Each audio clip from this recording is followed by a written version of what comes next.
Bonsoir. Le dialogue politique a repris hier, 14 février 2022, dans notre pays. Sommes-nous à un moment crucial de ce processus? Eh bien, c'est le thème de notre petit débat. Contribution du coaching à l'accomplissement de soi, c'est ce dont il sera question ce soir. Et pour en parler, nous serons en compagnie de Pascaline Kamokwe. Elle est coach PNL et Saint-Paul Akashi, auteur, coach formateur certifié de la John Maxwell Team. Analyse constructive, débat qu'il faut retenir, eh bien, c'est sur le Live Talk. Bienvenue.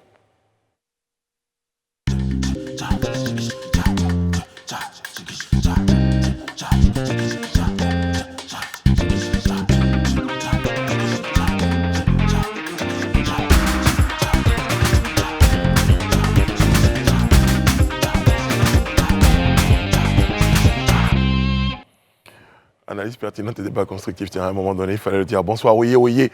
On est très content, comme tous les soirs, d'être en votre compagnie pour le Live Talk. Alain Toussaint est avec nous. Bonsoir, Alain. Bonsoir. Comment ça va, Alain? Ça va, merci. Bien la Saint-Valentin? Je n'ai pas eu l'occasion de vous poser la question hier. C'était quand déjà? Vous y croyez quand même à l'amour, Alain Toussaint? Certainement, je pense. Mais bon, je ne fête pas la Saint-Valentin. Très, très bien. Bon, je tiens quand même à souligner à nos téléspectateurs que, en général, quelques minutes avant le début de l'émission, vous poussez la chansonnette et l'une de vos préférées est « En amour, il faut… » Toujours quoi, un gagnant? Un gagnant ou un perdant? Un perdant. Très bien. J'ai eu la chance de gagner souvent. Mais on ignorait que l'on pouvait souffrir autant. Vraiment. Bon, pour les férus de musique, le blind test, il est de Roulier Ecclésiastique. Voilà. André, bonsoir. Bonsoir Brice. Ouais, mais moi, je suis un féru de Saint-Valentin. C'est ça. Ça. Je suis un grand Des amoureux. Romantique, ouais, Voilà, un romantique, grand poète. Un poète étant moderne. Voilà. J'aime surtout les politiques. Je suis amoureux des politiques. C'est ça. Vous leur parlez avec amour. Ouais. C'est ça. Je les caresse dans le sens du poil. Et il te le rend bien, on dirait. Voilà. Ouais, surtout les internautes. Bonsoir Madame Bleu, comment allez-vous? Oui, je vais bien. Et vous-même? Ça va très très bien.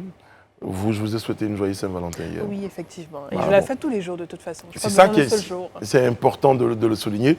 La Saint-Valentin ou l'amour, ce n'est pas juste le 14 février, c'est tous les jours de notre vie. Il faut partager de l'amour avec les gens. Et on C'est a beaucoup important de d'amour à partager. donner. Exactement. Faut que cet amour-là soit dans l'air. Bien L'amour sûr. est plus fort que tout, dit-on. Exactement. Oh là là. J'ai beaucoup de citations comme ça. Oui, bien sûr. Parce que même moi, dans mon cœur, il n'y a que de l'amour. Aimons-nous vivants. C'est ça. Oui, Voilà. aimons-nous vivants, Très bien. effectivement. Bon, on parle de l'amour, mais bon, je crois que c'est quand même de l'amour Belle aussi. Quand même. transition aussi. Exactement. Voici notre petit débat.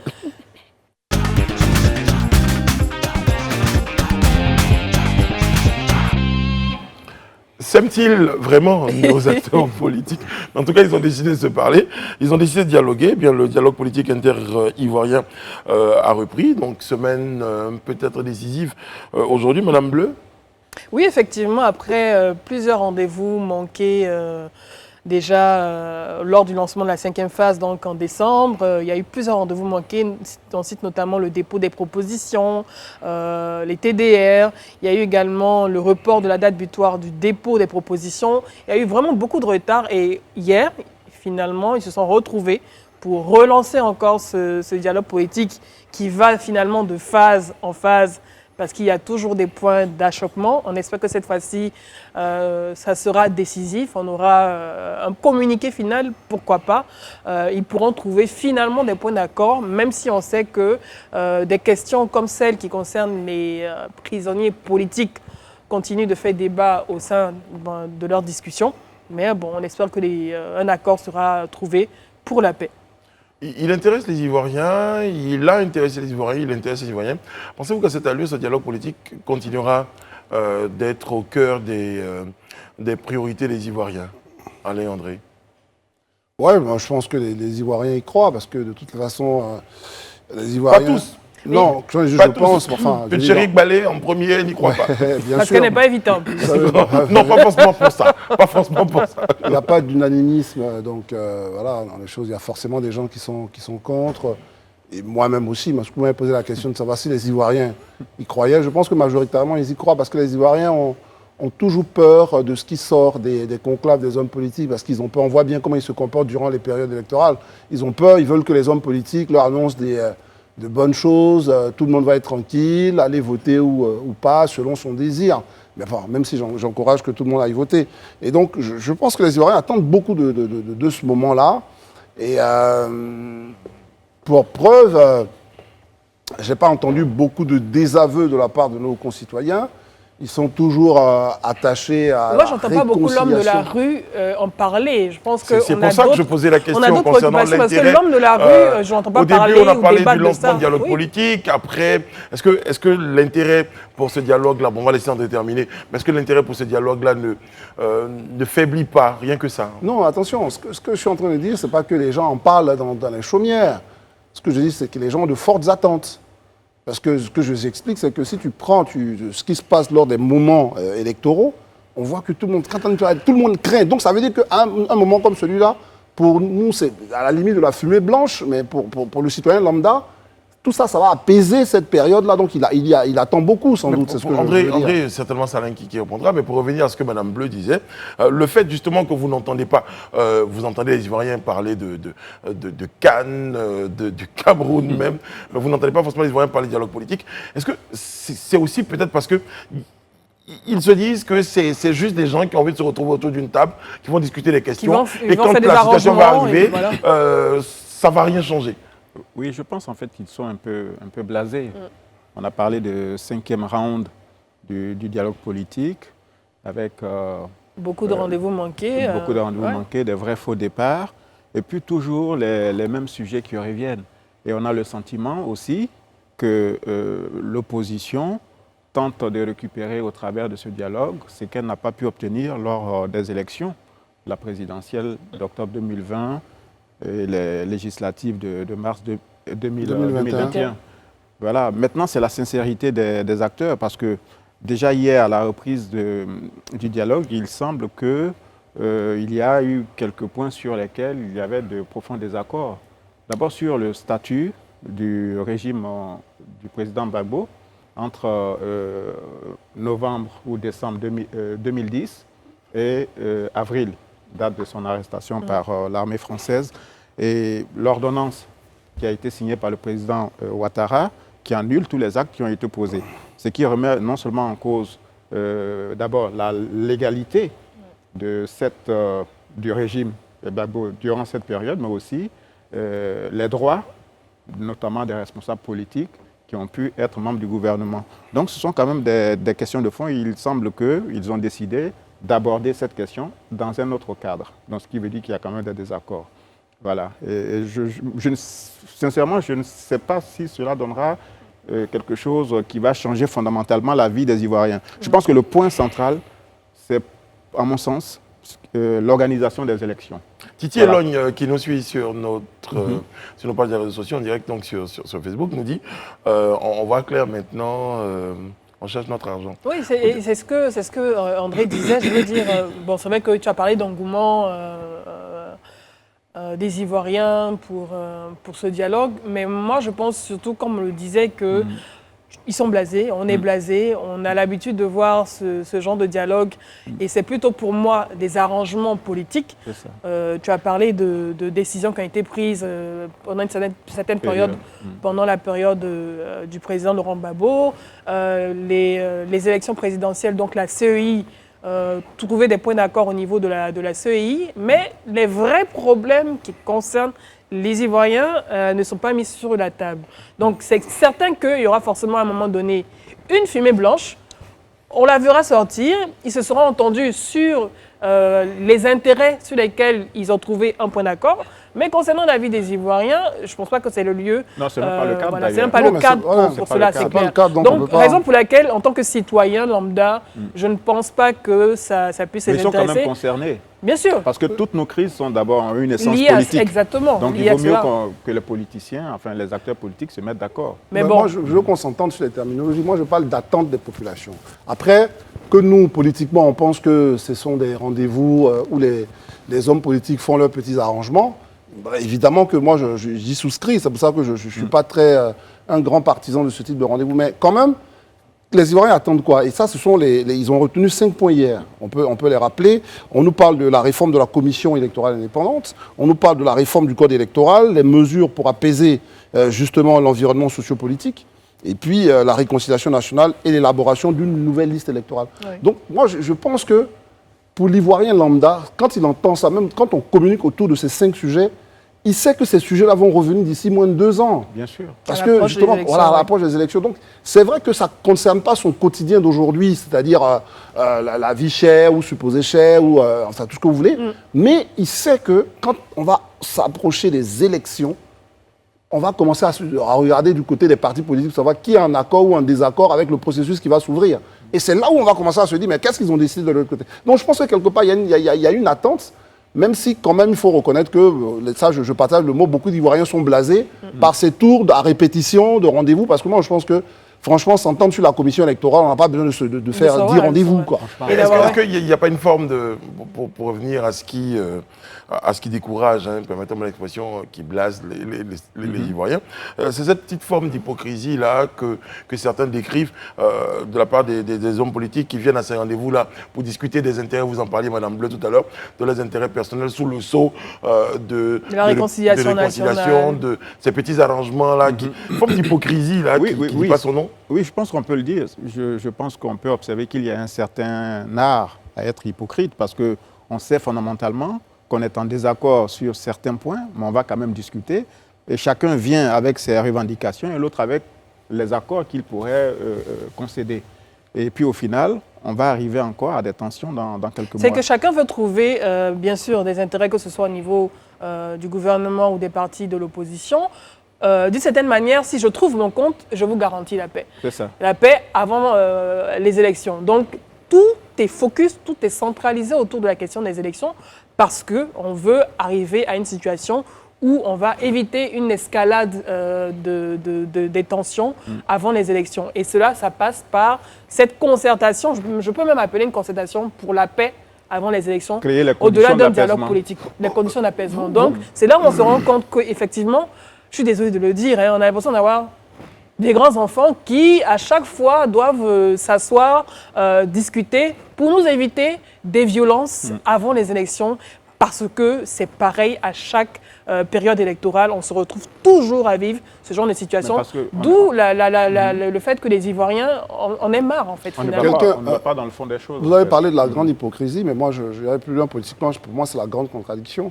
Il y a quelque chose qui s'est passé durant la session extraordinaire de l'Assemblée nationale où le PDCI, par exemple, a demandé à ce que l'Assemblée nationale ne légifère pas sur la loi qui encadrait le Conseil constitutionnel, tout ça. C'est ça, c'est-à-dire en disant non qu'il y a un dialogue politique. En fait, c'est ce qu'on dit depuis. C'est-à-dire que pour les partis politiques de Côte d'Ivoire, les institutions de la République, en fait, ça ne servent à rien. Bien sûr. Il faut juste qu'il y ait cette rencontre-là pour parler. Mais attends, le pays fonctionne, il y a des institutions, et les institutions sont adossées à la loi pour les mettre en œuvre. Enfin, on ne va pas arrêter tout parce qu'il y a un rendez-vous comme celui-là. C'est une grande contradiction parce que quand on est député de la République, je pense que on doit porter des sujets au cœur de l'Assemblée nationale. Et là, c'est cela. Ça porte le problème du positionnement même de ce dialogue politique. Est-ce qu'il est au-dessus justement des institutions pour dire qu'aujourd'hui on peut libérer ou pas, on décide, bon, allez, on les libère ou on ne les libère pas. Le dialogue politique peut décider autre chose. On va discuter de ces questions-là, non pas par exemple avec le ministère de la Justice, mais on va décider au dialogue politique si on les libère ou pas. Ensuite, vous parlez tout à l'heure d'une loi, on dit, bon, l'Assemblée nationale, mais au dialogue politique, on est en train d'en parler. Non, mais c'est ça, ce type de dialogue-là devrait concerner, si vous voulez, les règles d'organisation, si vous voulez, du jeu politique. C'est tout. Encore que là, l'Assemblée pourrait s'en charger. Même là, encore non, mais moi je suis un partisan du fait que oui, l'Assemblée nationale, on a des commissions chargées des affaires politiques, machin, ils peuvent, et il s'est composé de tous les membres des partis politiques. Ben voilà. En fait, ce genre de situation, ce genre de dialogue en général fait suite à une guerre, à un conflit. À une crise, alors là, on n'est pas dans le cadre d'un conflit, tout simplement. On peut convoquer les institutions, demander à ce qu'elles se prononcent sur, que ce soit sur le code électoral, qu'elles se prononcent également sur la situation des prisonniers politiques. Oui, bien sûr. Tout simplement. Mettre en place un projet de loi ou une proposition de loi d'amnistie, etc. Parce que chacune des parties va forcément tirer la corde vers elle. Je pense pense pas qu'on va trouver un accord ou des accords qui vont contenter chacune des parties à 100%. C'est impossible. Non, mais à un instant, il faut laisser travailler les institutions. Une Assemblée nationale comme ça peut quand même convoquer une mission parlementaire pour regarder aujourd'hui quelle est la situation des prisonniers liés à 2010, en regardant aussi ceux qui étaient censés être des complices, mais qui sont dehors. Par exemple, les députés peuvent trancher en se disant, bon, écoutez, il y a quelque chose qui ne va pas, on a des concitoyens qui sont en prison, d'autres qui auraient pu être, j'allais dire, associés aux mêmes faits, sont dehors, donc qu'est-ce qu'on fait? Et puis, politiquement, ils proposent quelque chose. C'est dans les arcanes de l'Assemblée nationale que le jeu du lobbying, que ce soit du groupe de l'opposition ou du groupe du parti au pouvoir, devrait se jouer. Donc, une campagne de lobbying, de discussion dans les arcanes de l'Assemblée nationale, mais pas dans ce genre de débat où chacun veut avoir sa part du gâteau. Alors, allez-y. Brice demandait tout à l'heure si les recommandations du dialogue politique étaient supérieures aux décisions prises à l'Assemblée. Bon, je pense que c'est aussi le contexte politique qui fait que dans notre pays depuis 30 ans, on a toujours usé avec la loi, puisqu'on peut s'asseoir chez soi et modifier par ordonnance tout ce qu'on veut. Voilà. On l'a vu à Pretoria, quand le président Gbagbo touche à la Constitution pour permettre au président Ouattara d'être candidat. Et dans sa gouvernance aussi, le président Ouattara lui-même a eu recours aussi à cette forme aussi de décision. Donc, franchement, et André l'a dit et dit également, nous avons un Parlement. Il y a l'Assemblée nationale et le Sénat qui peuvent légiférer valablement sur tous ces aspects-là. Maintenant, ils peuvent se rencontrer dans le cadre du dialogue politique, mais pour parler de l'environnement politique. Voilà. C'est-à-dire sur le fonctionnement même de la vie démocratique. Voilà. La politique, ce n'est pas la guerre. Il faut de la convivialité, du respect, de la considération. Voilà, on peut se rencontrer pour parler de ces choses-là. Mais dire qu'on va aller s'asseoir dans une salle et puis décider de modifier, par exemple, la composition du Conseil constitutionnel, alors que cela ressort quand même de l'Assemblée nationale et du Sénat, qui est en train même d'examiner ces projets, enfin ces propositions-là.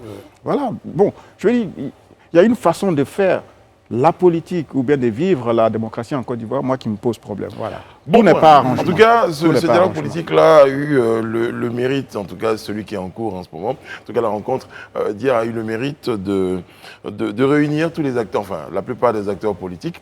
Ils ont tous décrit une ambiance conviviale. Vous parliez tout à l'heure d'ambiance, d'atmosphère. Oui, mais ils discutent entre eux, hein, ils se retrouvent, oui. Voilà. Donc, ils ont toujours le sourire. Non, c'est sûr que pour la photo, ça fait plaisir. Oui, c'est beau. On parlait des attentes du peuple. Ça fait plaisir de voir les hommes politiques bras dessus dessous, discuter. Ça, pour le coup, c'est une bonne image. Parce que, bon, ces derniers temps, on les a entendus en train de se lancer des pics et de s'appeler par des noms d'oiseaux. Ça, c'est régulièrement qu'il faut. Voilà, mais là, pour une fois, on est dans un cadre un peu apaisé. Ça va, il ne faut pas non plus... On n'est pas toujours en train de dire que tout est mauvais. On dit juste qu'on n'a pas besoin de plusieurs rounds pour aboutir justement on espère ne pas arriver à des choses très simples que tout le monde sait. Et puis, puisque Toussaint parlait de règles du jeu, c'est-à-dire que moi, je pense que les règles du jeu, pourquoi ça pose problème, c'est qu'une fois qu'on a dit la composition de la CEI, la règle du jeu, c'est d'accepter cette composition parce que la majorité l'a adoptée, mais on met en place notre organisation politique pour que ça ne nous porte pas préjudice, si tant est que la majorité voulait en faire un outil de déséquilibre. Donc voilà, c'est ça aussi, accepter les règles du jeu et puis accepter de venir au pouvoir et de modifier. C'est pas en étant dans l'opposition. Il y a quelque chose qui ne va pas. Le fond du problème, c'est la crainte de l'alternance, qu'on soit au pouvoir ou dans l'opposition, parce que si on définit aujourd'hui des règles du jeu, demain, il faudra peut-être en subir les conséquences. Donc, finalement, on fait 2 pas en avant et 3 pas en arrière. Et du coup, c'est du surplace. Parce que les règles du jeu devront s'appliquer, notamment en 2023, 2025, etc. Et bon, je pense que chacun essaie de préserver quand même ses acquis. Très bien. Alors, je vous disais tout à l'heure, selon Ndama Bictogo, il faut saluer l'esprit de convivialité, mais empreinte d'objectivité, il faut le dire. Concernant donc Issa Sangaré du FPI, eh bien, c'est l'appel au dialogue. Pour notre parti, il s'agit d'une approche républicaine, donc morceau choisi des différentes déclarations. En tout cas, l'ambiance est bonne. Vous commentez un match de foot, l'ambiance est bonne. Alain, d'ailleurs, les acteurs se sont retrouvés aujourd'hui. Aujourd'hui, oui, c'est ça. Le dialogue continue. Le dialogue continue. Donc on va regarder, on va de très très près, en tout cas les Ivoiriens vont regarder. On espère que la fumée blanche sortira pour nous annoncer... La vraie question que certains se posent, c'est de quelle fumée blanche? C'est ça. Est-ce que c'est un incendie ou... Maintenant, il faut attendre peut-être 10e à rencontre, quoi. Parce que, écoutez, Oui. Parce qu'il y a quand même 80 thèmes, hein, 83, 85 Exactement. thèmes. Oui. Exactement. T'aimes beaucoup. Sans compter ceux qui ne sont pas au dialogue politique, qui Qui donnent la veulent voix. être. Ouais. On va recevoir Mélissa Djedje pour nous le Que dit la loi à présent.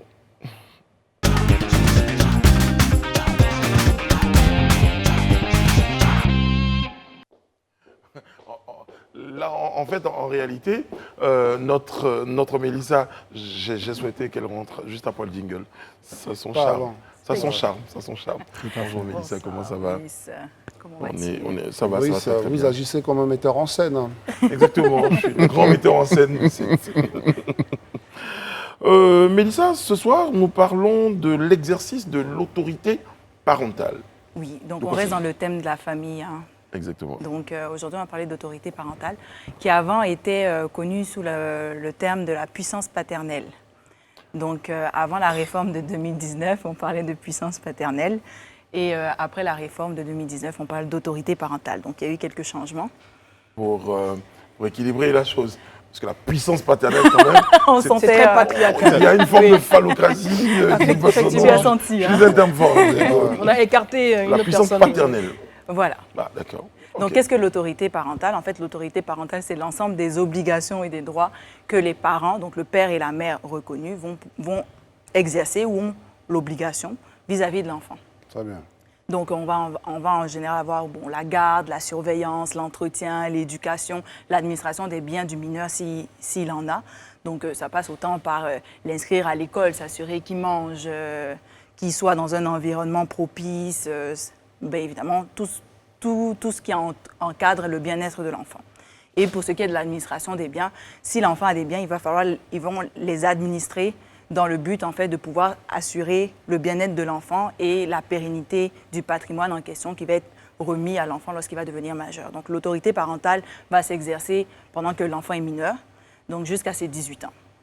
Après les 18 ans, l'autorité parentale, il n'y a plus d'autorité parentale, il reste des obligations morales, mais il n'y a plus l'obligation, par exemple, d'éducation, l'obligation de s'assurer. Donc, cette obligation, elle existe et elle est imposée par la loi jusqu'à ce que l'enfant soit majeur. Donc, quelle est la différence, par exemple, comment l'autorité parentale va s'exercer lorsque les parents sont mariés ou lorsque les parents ne sont pas mariés ou est-ce qu'ils sont séparés? Est-ce qu'il y a des différences en soi? Très bien. Donc, vis-à-vis des tiers, donc vis-à-vis de tout le monde, en fait, on va présumer que lorsqu'un parent pose un geste, un acte de l'autorité parentale, donc par exemple, quand il va inscrire son enfant ou quand il va le chercher à l'école, on va présumer que l'autre parent est au courant et qu'il est d'accord et que c'est dans l'intérêt de l'enfant.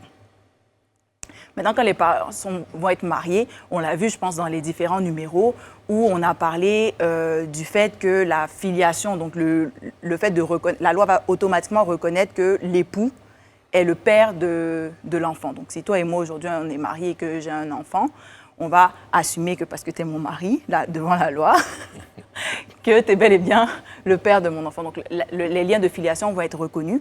Donc, comme la loi parle de l'exercice des parents qui sont reconnus, donc du père et la mère reconnus, donc toi et moi, on va pouvoir exercer l'autorité parentale. D'accord. C'est de la fiction. Donc, sois pas trop enjaillé. Très bien. Non, mais il y a des moments où je suis en prison. Donc ça. André, sinon, au-delà même de la fiction, c'est une très belle évolution pour notre code, dans le sens où, avec la puissance paternelle, vous savez que, par exemple, la maman mère devait n'avait demander pas le l'autorisation, droit d'aller chercher un enfant, par exemple, à l'école. C'était vraiment... De voyager C'était avec très, lui. très, très rétrograde. Donc ça, c'est une vraie évolution. Effectivement, je il faut pense que- rebondir parce qu'effectivement, dans la notion de la puissance paternelle, c'est vraiment le père était au centre Ouais. de Le toutes père les était obligé d'aller décisions. chercher l'enfant. La mère pouvait Pas pas. obligé, c'est-à-dire qu'il faut qu'il donne son fallait autorisation. Donc, D'accord. il pouvait donner son veto, en fait, Ouais. imposer son veto. Oui, parce qu'on imposer pouvait ses imaginer que la décisions. mère pour aller chez l'enfant et puis fuir l'enfant. Non, mais vous êtes mariés, donc... Eh, peut-être. on va pas Mais le- aujourd'hui, on met les deux parents en fait C'est sur équilibré. le même pied d'égalité. Il est Donc pas sérieux. le père et la mère ont les mêmes droits, mais aussi les mêmes obligations. Très bien. Alors là, pour voyager, par exemple, est-ce qu'aujourd'hui, tu as la possibilité de pouvoir voyager avec notre enfant sans que sans que je délivre par exemple Une autorisation. Non, aujourd'hui, il faut quand même délivrer une autorisation, C'est ça. surtout pour De sortir du pays. sortir. Parce que ça va de soi. On assume bien sûr. effectivement pour les actes usuels, donc peut-être aller chercher l'enfant à l'école, etc. On ne va pas se promener avec une autorisation du père ou une autorisation de la mère. Mais c'est bien qu'on en parle parce qu'en général, l'autorisation parentale était une autorisation générale du père. Moi, ce que j'ai régulièrement vu, c'est que le père devait... Mais quand le père décide aujourd'hui, si c'est moi qui décide de voyager avec notre enfant, est-ce que j'ai besoin d'avoir... Oui, Brice, Oui, bien il faut sûr. que je te donne bien mon sûr. autorisation si on a un enfant ensemble. Et, Bien sûr. et en plus C'est de cela, je l'autorisation pense des qu'il deux parents. il faut également le livret de famille aussi. Bien sûr. Parce qu'on peut exiger cela. Ah bon? Ben oui. Mais c'est pour éviter aussi les cas, parce qu'il ne faut pas oublier que quand les parents se séparent ou C'est qu'ils ne ça. sont pas d'accord, il y a quand même des cas qu'on va qualifier d'enlèvement où, au final, l'enfant est pris par le père ou la mère sans avoir prévenu autorisation, l'autre. sans Donc, avoir c'est prévenu l'autorisation l'autre. des deux Et ça, parents. on peut Ouais. présumer, l'autre parent peut présumer que l'enfant est en danger, donc ça coule un peu de soi. Par exemple, pour éviter que Mélissa pense que tu t'en irais en Californie avec, avec votre fils, il faut impérativement qu'elle t'ait délivré une autorisation. Donc, pour dire que si, même avec toute ma diplomatie, elle n'est pas sur place ou elle ne veut pas que je voyage en Californie avec notre enfant, eh bien, je ne pourrais pas voyager. Non, tu pourras, mais sauf qu'il va falloir que tu entames des procédures judiciaires. ça. Donc, dans ce temps-là, c'est malheureusement, ou heureusement dans certains cas, ça va être le juge qui va devoir trancher pour toutes les questions Dis, voilà, importantes qui où a- les parents n'arrivent voilà, pas à à s'entendre. s'entendre. Oui. Et ça, c'est pas forcément le cas de parents qui sont séparés ou qui sont en concubinage ou qui ne vivent tout simplement plus ensemble. Même les parents mariés pourraient saisir le tribunal s'ils arrivent à un point où ils n'arrivent pas à s'entendre sur une question qui est importante. Donc, c'est pas juste les vacances, ça peut être le choix de l'école, ça peut être ça.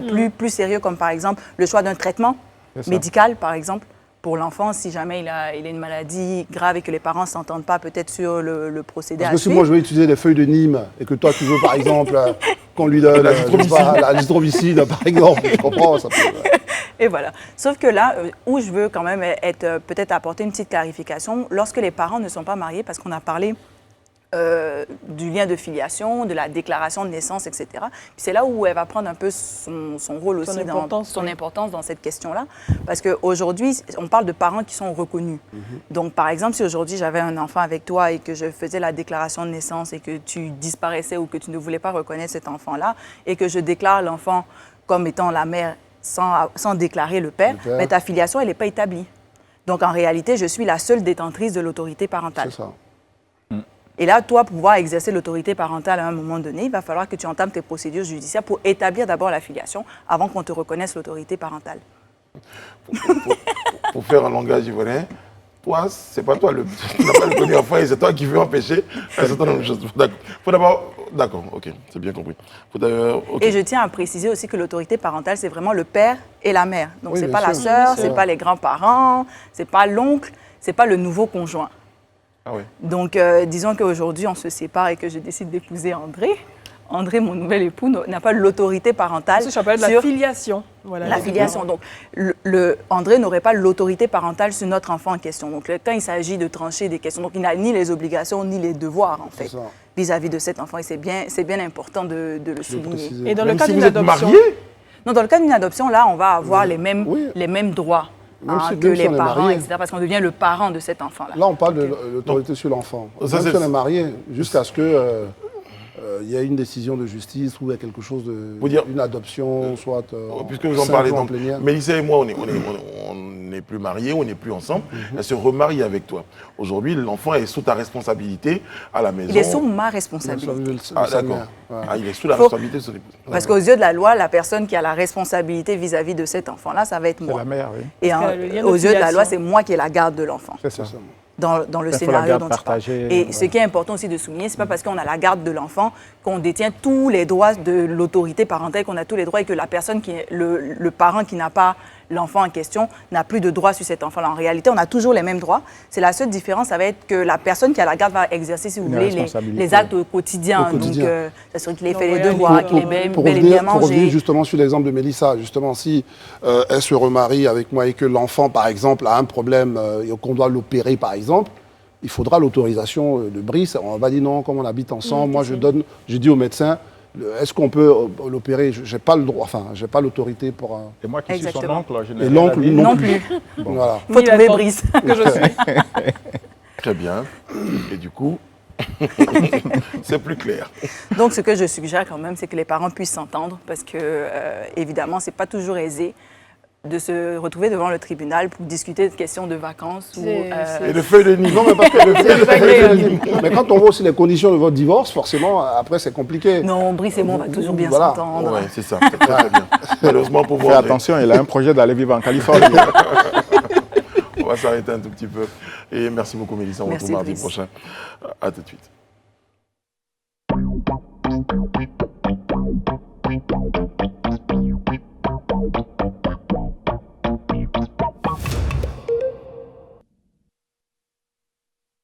Nous sommes de retour sur le plateau du Live Talk, un vendredi du lundi. Aujourd'hui, à partir de 20h15, sur la télé sans filtre, nous allons accueillir à présent nos invités.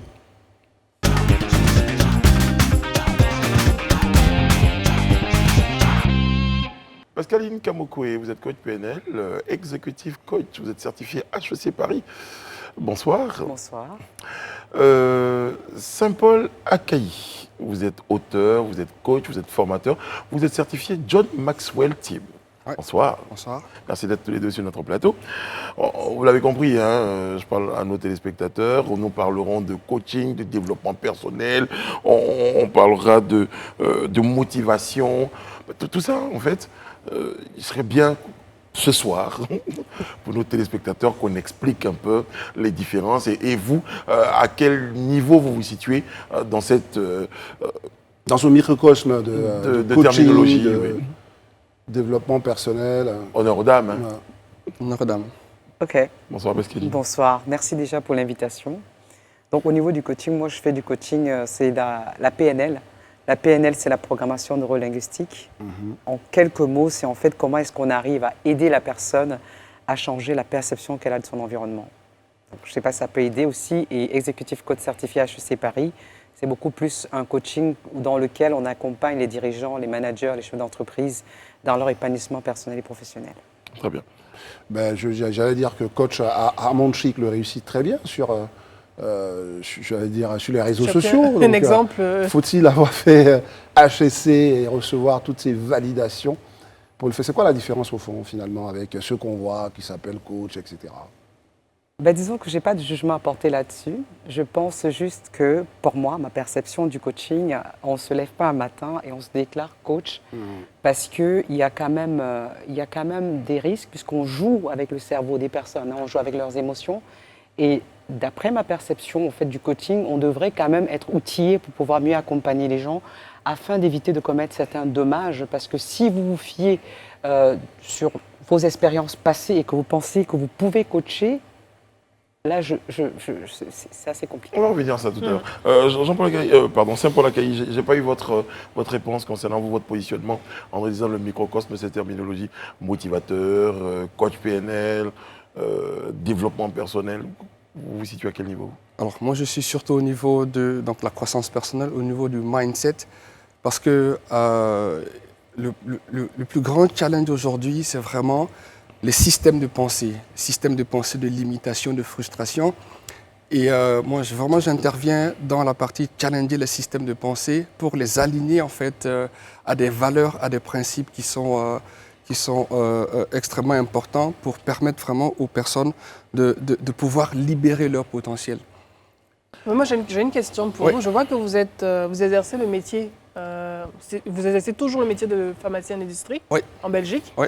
À quel moment se fait le déclic pour que vous passiez même si vous exercez toujours ce métier, de pharmacien d'industrie à coach en développement personnel? Comment s'est fait le déclic? Alors, j'ai commencé à écrire des chroniques sur Facebook en 2014, je pense.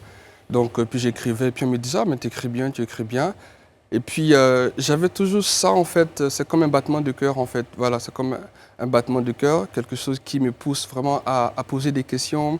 Comment tu vas? À avoir des discussions profondes. Parce qu'aujourd'hui, on constate que les personnes ont des discussions très, très, très superficielles. On s'arrête vraiment au strict minimum. Comment tu vas? Je vais bien, et puis c'est bon. Mais vraiment aller dans les profondeurs pour savoir comment la personne, elle va exactement. Et poser une question qui emmène la personne à réfléchir. Parce que c'est ça le coaching.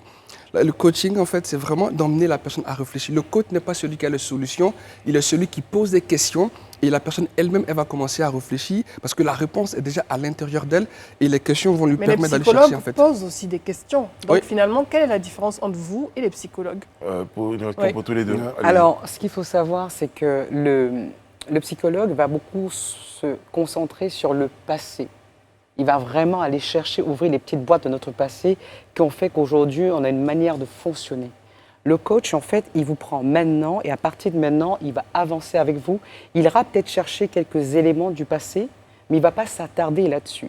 C'est pour ça qu'un bon coach, à un moment donné, quand il se rend compte que c'est très profond et qu'il y a des blessures du passé qui n'ont pas encore été réglées, Il recommande un il psychologue. recommande normalement un psychologue. La présence, permettez-moi une expression, la profusion de coachs ces derniers temps. C'est bizarre, c'est peut-être moi dans mon timing. Avec les réseaux sociaux, vous avez un peu remarqué, les coachs, ils existaient, on va dire quoi, depuis bien longtemps. Pourquoi est-ce qu'avec aujourd'hui les réseaux sociaux, le nombre de coachs est devenu... qu'il y a une floraison j'avais dit de- pour voilà, compléter de ce qu'il dit, coachs, pourquoi oui. il y a autant de coachs? Est-ce que nous sommes si malades à ce point collectivement, vous savez, malades, ou est-ce que nous avons de si grandes difficultés à avancer, ou c'est parce qu'il y en a plus de coachs, mais c'est parce qu'on est plus malade? C'est quoi le... Ou bien qu'on la s'est bien réponse? rendu compte que c'était devenu une opportunité, Ouais. opportunité commerciale. Ouais. Ça fait rentrer de l'argent. Je trouve que c'est un raccourci quand même de penser comme ça. hein. Je trouve que... Ah, peut-être que nous, on devrait avoir des coachs. Hein, je pense que ne tout pas le les monde, emprunter. sincèrement, tout le monde a besoin d'un coach. Ouais. Vraiment. Ouais. Et ceux qui pensent qu'ils n'ont pas besoin de coach, c'est les personnes qui ont le plus besoin. Ouais. Parce que la perception qu'on a du coaching, ce n'est pas celle que vous voyez sur les réseaux sociaux. Ok. Ce qu'il faut savoir, c'est que le coach, en fait, son but, enfin, son rôle, c'est de vous aider à vraiment révéler votre plein potentiel. Est-ce que ce n'est pas une négation même du fait qu'aujourd'hui, quelqu'un lui-même puisse prendre ses propres décisions en fonction des propres choses? Vous dites tout le monde a besoin d'un coach. Je vais vous poser une question très simple. Dites-moi. Est-ce que vous pouvez me dire s'il y a quelque chose derrière votre cou? Oui, je le sens. Vous pouvez J'ai voir? mon oreillette, oui. Non. S'il y a un truc posé là, vous pouvez me dire de quelle couleur elle est? Allez-y, Non. je comprends. Allez, D'accord. dites-moi. Donc j'aurais besoin de quelqu'un Oui. constamment dans ma vie pour me dire qui est dans mon dos. Pas constamment. On a des étapes dans notre vie, des étapes de progression. À un moment donné, vous aurez peut-être un problème de confiance en soi. Demain, ça va être un problème de croyance limitante. Le problème évolue. C'est pas qu'on doit absolument avoir un coach tout le temps. Je ne fais pas partie des personnes qui pensent qu'on doit tout le temps être accompagné. Ça, c'est créer une dépendance et en même temps un moyen de pouvoir gagner de Donc, l'argent. faire appel à un coach lorsqu'on a un besoin ou une problématique spécifique dans notre vie. Mais quelle est la différence entre un coach et un mentor? Parce qu'on a, dans notre parcours, eu affaire à des personnes qui peut-être ont eu des expériences beaucoup plus importantes que nous, peut-être dans le travail ou dans la vie amoureuse, qu'on appelle mentor. Oui. Donc finalement, quelle est la différence entre un mentor qui nous accompagne, qui nous donne des conseils, qui est à l'écoute de nos Il vous a répondu tout à l'heure. et un coach? Alors, le mentor, c'est celui qui a déjà fait le chemin. Bon, le mentor, on ne le paye pas. Enfin, ça, c'est un deal entre le mentor et le mentoré. Donc, je ne peux pas m'engager dedans. Mais c'est qui a su le mentor? J'existe en tant que pharmacien d'industrie. Donc, je peux prendre un jeune frère C'est ça. Hein? et l'accompagner dans ce domaine-là pour en faire également pharmacien Exactement. d'industrie. Donc, il suit en fait la progression que moi j'ai faite. Exactement. Maintenant, le coach, c'est celui qui va poser des questions. Exactement. Des questions extrêmement puissantes, des questions qu'on ne se pose pratiquement jamais. Et une fois, donc durant justement un accompagnement, il y a une dame qui m'a dit, écoute Saint-Paul, moi je suis en train de faire un projet extrêmement important et tout ça, dans mon pays d'origine, ça va toucher les jeunes et tout ça. Et je lui ai posé une question, parce qu'elle n'arrivait pas à démarrer et tout ça. Je lui ai demandé, pour qui est-ce que tu fais ce projet-là? Elle m'a dit, c'est pour les jeunes et tout ça. J'ai dit, c'est bon, est-ce que ça c'est vrai? Elle a réfléchi et elle me dit, oui c'est vrai. J'ai dit, je ne pense pas. Et j'ai été plus loin et finalement, ce qui se passait, c'est qu'elle a eu beaucoup de blessures quand elle était Plus jeune. plus jeune. On lui a dit que Vous l'avez accompagné dans son passé. elle a accouché Oui. très tôt et on lui a dit que elle ne valait rien, et rien de bon ne sortirait d'elle. Et en fait, elle voulait prouver aux autres qu'elle vaut quelque chose à travers ce projet-là. Et je lui ai dit, tu vois, ça, c'est pas une motivation, en fait, qui va mettre du carburant dans ton moteur pour y arriver. Donc ça, c'est vraiment le coaching. Donc je lui ai posé 3, 4, 5 questions et on en est arrivé là.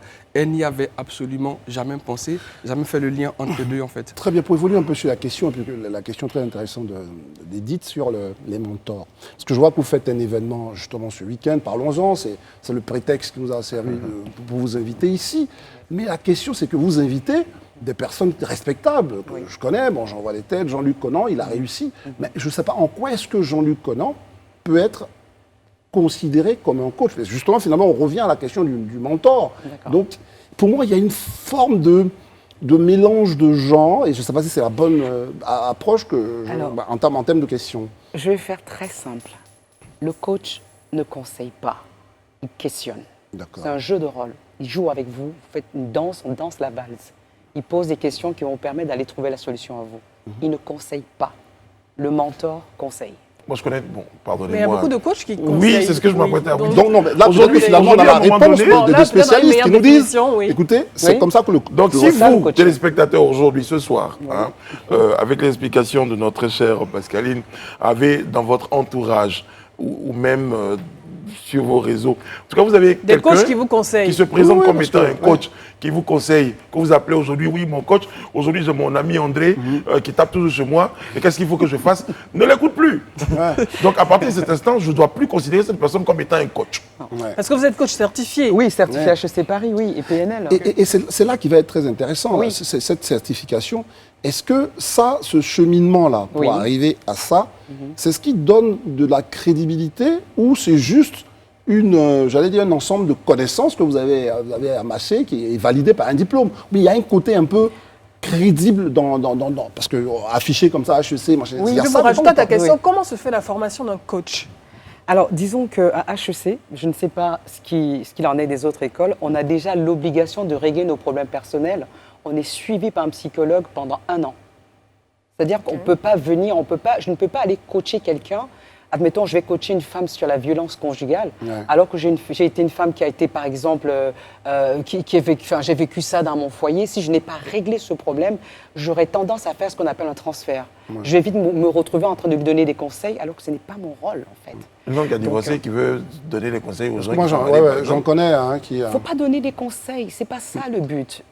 Admettons, si on revient un peu dans la vie, par exemple, le monde professionnel, quelqu'un qui va venir vous voir va dire, voilà, j'ai un poste qui s'est libéré, j'ai envie de postuler, mais je ne me sens pas capable de le faire. Bon. Nous, dans le coaching, on va aller chercher en lui la preuve comme quoi il est capable de le faire. Notre rôle, c'est d'aller dire, tu as pu faire des choses pour lesquelles tu n'étais pas sûr de pouvoir faire dans le passé, c'est une preuve comme quoi tu peux bien aller au-delà de ce que tu connais. Et ça, on va lui ramener ça dans l'instant présent, dire par exemple, même pour marcher, à un moment donné, tu ne savais pas marcher, tu as appris à marcher, tu as appris à parler, tu as appris à lire. Avant de le faire, tu ne savais pas que tu étais capable de le faire. Donc ça veut dire qu'aujourd'hui, même pour la prise de poste, ce qu'il faudrait faire, c'est demander en fait à la personne, mais qu'est-ce qui te fait vraiment peur? L'inconnu. Mais on parlait tout à l'heure du rôle et surtout du fossé très mince avec la psychologie. Moi, je fais de la psychologie. Ça fait partie également des choses. Lorsqu'on rencontre un psychologue, c'est exactement ce qu'on dit. Il faut préciser qu'il fait de la psychologie de bas quartier. Non, pas du tout. Vous êtes gentil. Donc, on a vraiment besoin, à un moment donné, que ce soit très clair, que ces personnes qu'on appelle coach. Bon, après, on reviendra. On va à la pause. Et même pour ajouter rapidement à ta question avant d'aller à la pause, mais finalement, on a l'impression aussi que les coachs coupent l'herbe, on va dire, sous les pieds des psychologues aussi, finalement. C'est vrai que c'est un peu limite. Très bien. Si on est d'accord là-dessus, on va à la pause. C'est un peu limite. C'est vrai.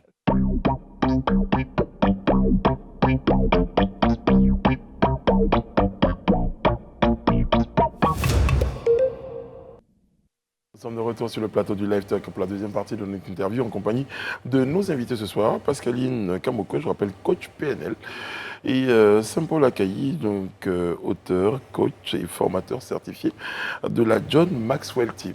Ah, ça impressionne, ça en jette quand même. Alors, vous êtes coach, on parlait justement, et je vais dire, André le disait tout à l'heure, vous êtes à la faveur d'un événement qui se tient dans quelques jours. L'événement est baptisé Watch Me Talk. Watch Me Talk. On aura l'occasion d'en parler avant la fin de cette émission. Vous êtes venu avec vos ouvrages. Ce qui m'intrigue, parce que vous avez sur cette table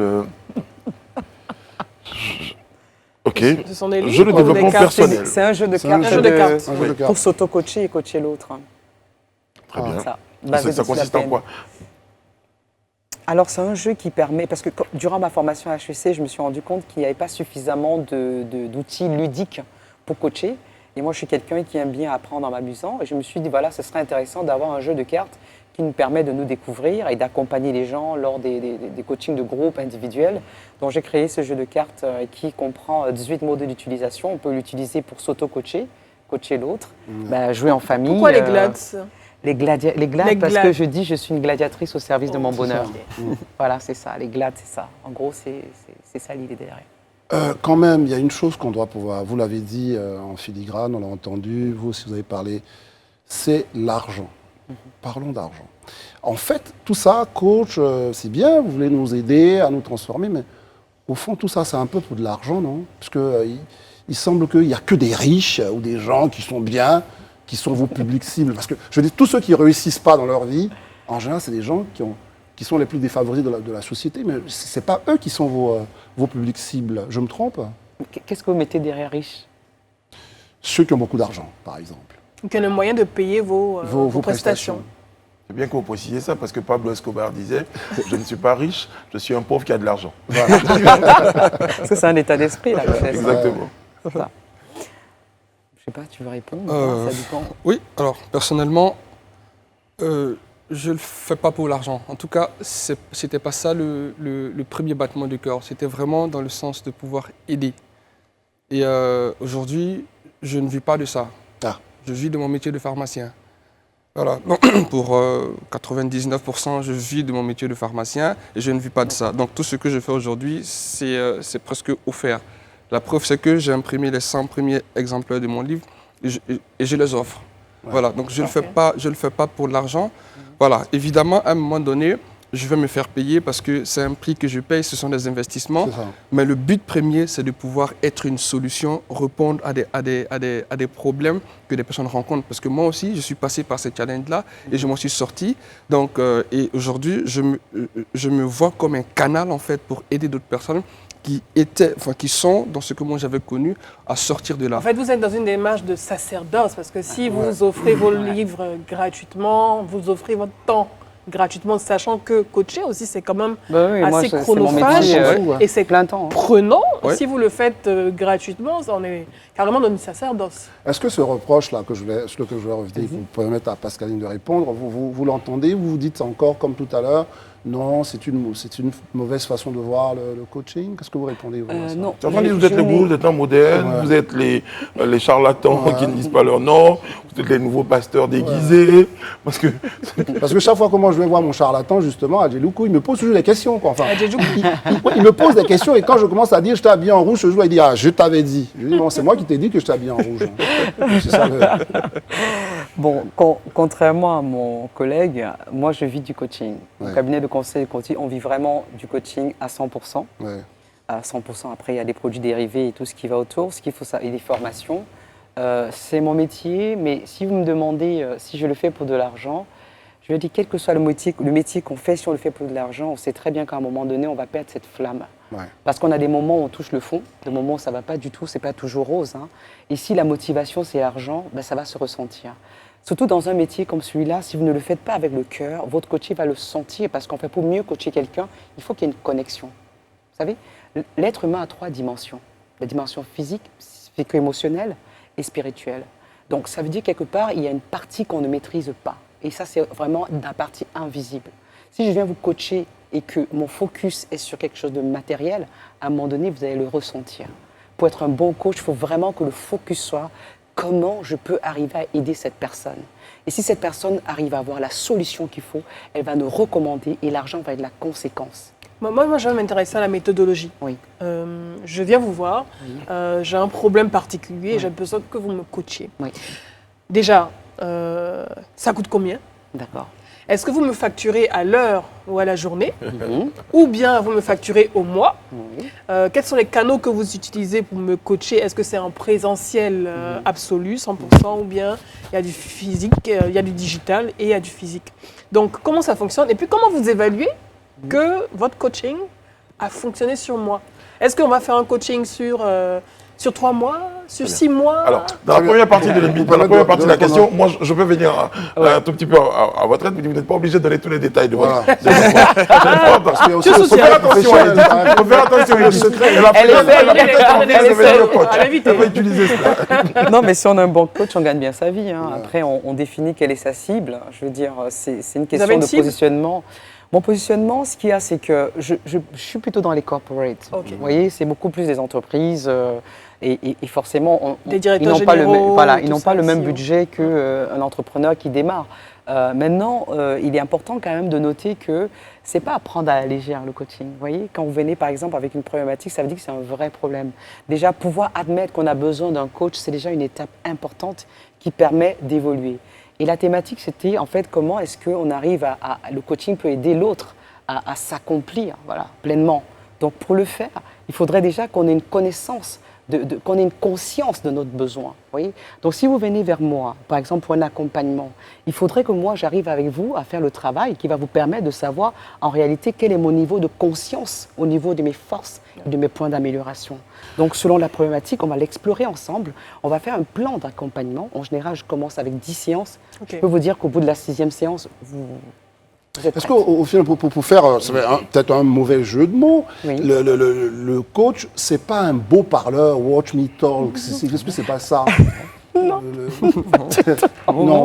On écoute plus qu'on ne parle en réalité. D'accord, hein. donc très bien. Ouais, moi, je connais des gens qui parlent plus qu'ils n'écoutent. Peut-être que je connais des potes Mettez qui les ne parlent cœurs, plus qu'ils mettez les cœurs. Mais c'est pas du coaching. C'est pas du coaching, Non, c'est c'est Pour ça. un événement comme Oui, celui-là, Oui, on Ouais. parle de l'événement voilà, parce comment, que... Watch comment- me comment- talk. comment il s'inscrit justement dans votre... Elle a parlé de méthodologie. Oui. C'est ça, c'est-à-dire comment un événement comme ça vient pour peut-être avoir une importance dans le travail que vous faites. Alors, disons que pour moi, c'était important de montrer des modèles de réussite. Le Watch Me Talk s'inscrit en fait dans un autre registre, qui est celui de l'éveil des consciences et le Black Excellence. Parce qu'en fait, vivant en France, quand je parle d'Afrique, on a toujours une image néfaste. On a toujours une image de, voilà, les pauvres, ça va pas et tout ça. Et quand on échange même avec la diaspora, quand vous parlez des modèles de réussite, ils prennent rarement les modèles locaux. On va parfois dire Michelle Obama, Oprah. Je dis, mais hey, vous savez qu'en fait, dans le même pays que vous avez des personnes qui sont aussi inspirantes que ces personnes-là. C'est pour ça que ce soit au Cameroun ou à Abidjan, ici en Côte d'Ivoire, je me suis dit, je vais pouvoir montrer les modèles de réussite afin de pouvoir stimuler le peuple ivoirien et panafricain, qu'on comprenne que voilà, ce sont des personnes qui ont des parcours inspirants. Ce pas des personnes qui se sont levées un matin et elles sont devenues riches. Non. Et même en fait, les challenges qu'ils ont pu traverser. Donc moi, j'ai créé en fait le Watch Me Talk pour ça. Et le fil conducteur, c'est rendre possible ce qui vous semble impossible. Et comme j'aime toujours allier en fait le fun au travail, j'ai pensé à cette journée en immersion. C'est pour ça que j'ai choisi BBR, parce que je me suis dit, on va sortir un peu d'Abidjan, enfin vraiment de la grande ville, aller vraiment s'isoler un peu et avoir un moment dans ce cadre paradisiaque, hein, où on va pouvoir avoir des animations. Donc ça ne sera pas juste on vient, on écoute les autres parler. Non, c'est assez rythmé. Il y aura animation, il y aura du gospel, il y aura plein de choses. Et en même temps, moi, je vais faire du coaching de groupe, PNL en fait. Les gens vont pouvoir en bénéficier. Les 7 speakers qui vont venir, ils vont venir en fait faire un partage d'expérience avec un angle précis qu'ils auront déterminé en avance. 7 speakers qu'on va présenter. Stanislas Zézé, Stanislas Zézé, Naboufal, Naboufal, Fabrice Fabrice Sawignon, Charlotte Libog, Connie Touré. C'est vrai. Et Jean-Luc moi-même. Conan Ouais. et vous-même. Ouais. Et en revanche, vous n'y êtes pas. Non. Elle vous juge pas assez. Non. Moi, je serais déjà parti, donc ça. Alors, à votre niveau, on a des ouvrages, vous nous avez ramené des ouvrages. On va les partager avec nos téléspectateurs. Reprendre premier, le c'est contrôle. reprendre le contrôle. Et ça, c'est très bien parce que Brice a du mal à prendre le contrôle sur ce plateau. Ah oui, on le Quand fatigue. les chroniqueurs Il aura besoin de ça, coaching. je pense que c'est un très beau cadeau pour lui. Merci beaucoup. Alors, il est disponible au niveau Des librairies ou comment ça se passe? Il est disponible à la librairie Siloé. Il est disponible dans des librairies ici. Voilà, librairie ici, il n'y a pas de problème. Paul, Ouais, il n'y a pas de problème. Ouais, Ça vous a reçu. Librairie Siloé. Ça également, ça Il y a une évolue en autre librairie, télévision. il y a une autre hein. librairie, Ça évolue en c'est pas télévision. une Pour l'instant, c'est celle-là. Celle-là. Voilà, Très c'est bien, terminé, parfait. pas de publicité, s'il vous plaît. C'est d'une autre époque. Bah, et mon Jean, on peut le trouver à la FNAC. À la fin. Exactement. Ok. Alors, Dis quand même. dans cet ouvrage, qu'est-ce qu'on retient à part le titre, prendre le contrôle, qui est plutôt clair. Vous donnez des techniques pour pouvoir, pour des personnes qui Expliquez-moi un tout petit peu. Alors, dans cet ouvrage-là, je décris les modes de pensée des personnes qui ont une faible estime d'elles-mêmes. Pour Et la c'est pauvreté émotionnelle et spirituelle, c'est ça. j'ai un peu parcouru. Et, et en fait, personne ne peut opérer au-delà de son estime personnelle. Nous rencontrons beaucoup de personnes, surtout en début d'année comme ça. Il faut avoir une vision, il faut avoir des objectifs et tout ça. Mais quelle que soit la qualité de la vision et des objectifs, si l'estime personnelle n'est pas alignée avec cette vision-là, ça ne marchera pas. Et c'est là où la pensée positive, en fait, elle ne marche pas. Ce que vous pensez que vous êtes, c'est ce que vous serez. Très bien. Vous avez bien noté que j'ai préparé cette émission.